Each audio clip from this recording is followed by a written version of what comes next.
Hello and welcome everyone. Today I shall introduce Phi-4, Microsoft's cutting-edge reasoning large language model. This new 14 billion parameters model will truly show us if the size really matters or not. Phi model series have been quite interesting in terms of performance. On one hand, they score really well on benchmarks but kind of fail on real-world knowledge compared to other models. Microsoft used a lot of synthetic data during pre-training, which means there might be a trade-off between real-world knowledge and overall ability of the model. Now, unlike the popular misconception, using AI-generated data in training does not cause a negative feedback loop in terms of quality, at least not anymore. Actually, after the rise of GPT-4 and Llama 2, it has become clear that some AI-generated data is actually better than the average internet slope. AI image generation models are also getting better and better as opposed to these prediction videos. At this point in time, state-of-the-art models like GPT-4o, Closer 3.5, Llama 3.3, and others generate high-quality, expert-level data in almost all fields. Just remember how bad most of the Reddit and Quora answers are, and how people confidently claim false information as truth even today. Let's go back to the model page. Here you can see a comparison of MMLU scores where Phi-4 catches up to state-of-the-art open-release models while being 5 times smaller. I'll make a disclaimer though, MMLU is a very old benchmark with multiple issues like typos and false answers, so it's not necessarily a great indicator. Instead, let me show you more relevant benchmarks here. Comparing this small model to GPT-4o would be unfair I think, but funnily enough there are two benchmarks where Phi is beating GPT-4o decisively. We already talked about MMLU, next there's the GPQA score, graduate level Google Proof Q&A benchmark.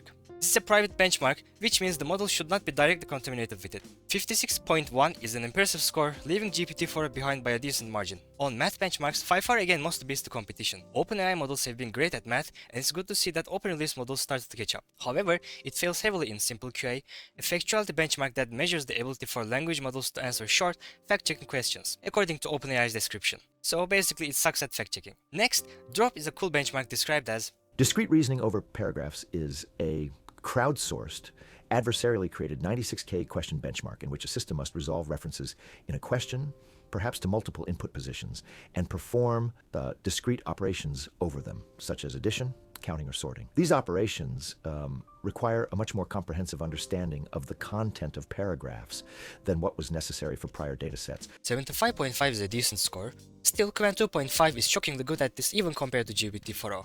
In the remaining benchmarks, MMLU Pro and IfEval are quite noteworthy.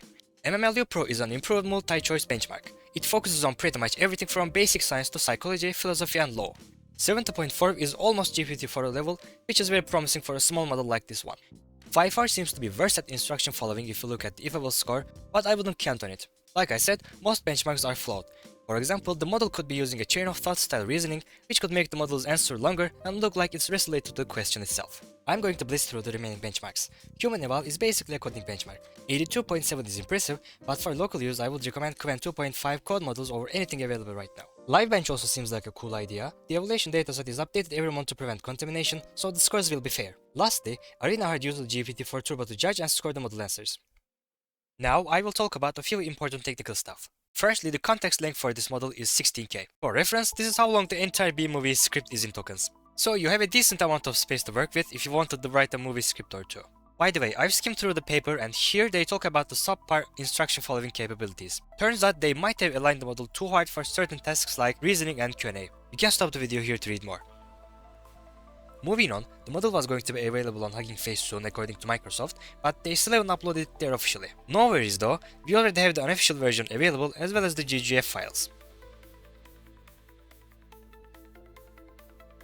By the way, the model is actually out on Hugging Face now. I don't believe there are any differences compared to the unofficial release, but I highly recommend you to download the unslot version as they fixed multiple bugs in the model. As usual, I will use Cobol CPP for the model showcase because it doesn't require a setup phase. You can just download it from their GitHub page and start in one click. I downloaded the Q6 quantized file for this video. According to the benchmarks, there is less than 2% quality decrease between Q6 and native FP16 across almost all models.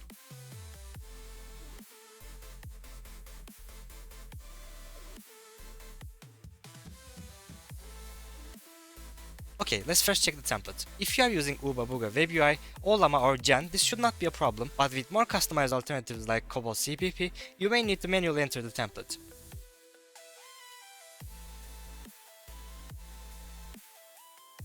As you can see, it's quite different from ChatML. Now it should work as intended.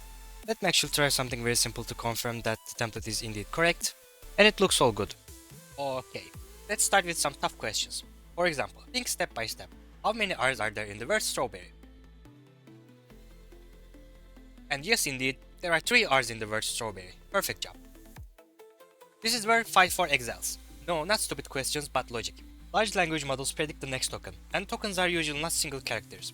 This is why even GPT-4o sometimes can fail counting single characters or words. This is actually a bad way of using language models, and it doesn't prove anything. When you add random seeds and other parameters into this, it all becomes too complex to explain in simple terms. If you also noticed, I used a very specific phrase here, think step by step. This is a prompt engineering example, letting the model break a task down to smaller parts and generate better results. Let's move on to another simple test, writing a worm game in Python. Phi-4 is not exactly a coding model, but the benchmarks look promising. I want to use Pygame because it's already compatible with Windows. Currently I'm getting around 50 tokens per second in generation, which is in the expected range for my RTX 3090.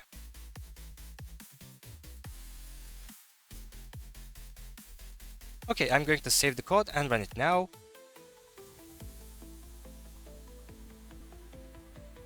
Well, interestingly enough, the first try is a fail. But let me change some of the hyperparameters and try again. I will decrease the top k and increase min p in this case. Like I mentioned, there are a lot of parameters guiding the text generation, and you might get better results by changing the hyperparameters such as temperature, min p, top k and more. For example, if you are writing something creative, overall you will get better results with a high temperature and top k.